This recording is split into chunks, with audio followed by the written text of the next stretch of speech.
Hello and welcome to Arsenal Domination. And Arsenal announced their Champions League squad yesterday, of their A-list squad. And it's taken some people by surprise, but I don't think it really should.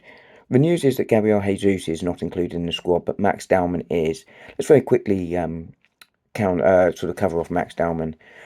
He is registered in the A squad because of his age. He is eligible to play before his 16th birthday according to the UEFA rules, but he has to be registered in the A squad. Normally, a young player that has been at the club as long as he has would be eligible because of his age or because he's under 21 to be registered in the B squad. And therefore eligible to play on match day, but because he's under 16, he must be registered in the A squad. Arsenal have done that, and I think that shows the esteem in which they hold him. I've spoken previously about the fact that he will need nurturing through, given he is 15, and we can't sort of raise expectations unfairly on such a young lad. But he is, of course, an exciting prospect.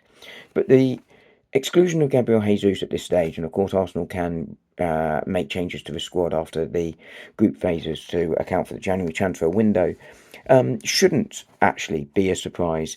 Gabriel Jesus picked up a nasty ACL last season. It was such a shame because he finally found that form again that so excited us when he first arrived in Manchester City, so elevated the side in that pre-World Cup era. But he is coming back from an ACL injury.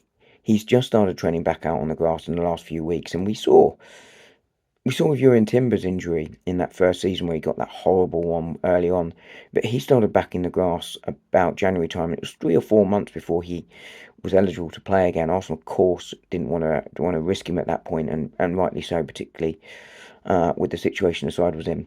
But that would suggest that Gabriel Jesus at best is going to be back at Christmas, and that shouldn't be a surprise. We've known this for a long time that was the likely timescale for him.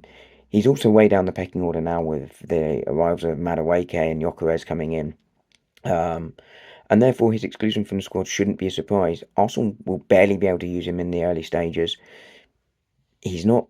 He's way down the depth chart now, to use a sort of an NFL term. So why would Arsenal want to take up a place with him at this moment in time?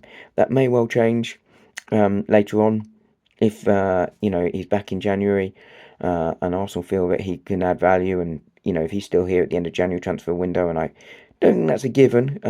If Arsenal can move him on with his wages, even if a transfer fee is nominal, given he'd have a few months left on his on his contract, I think they might do, but. He may well be registered then, but as I say, it shouldn't be a surprise to anyone at this stage that he wasn't included. Arsenal will, of course, start their Champions League campaign next month. I think they will be hoping for that top 8 finish, and that will be important to save a couple of games. And Arsenal will be looking to at least go as far, if not further, in the Champions League this year.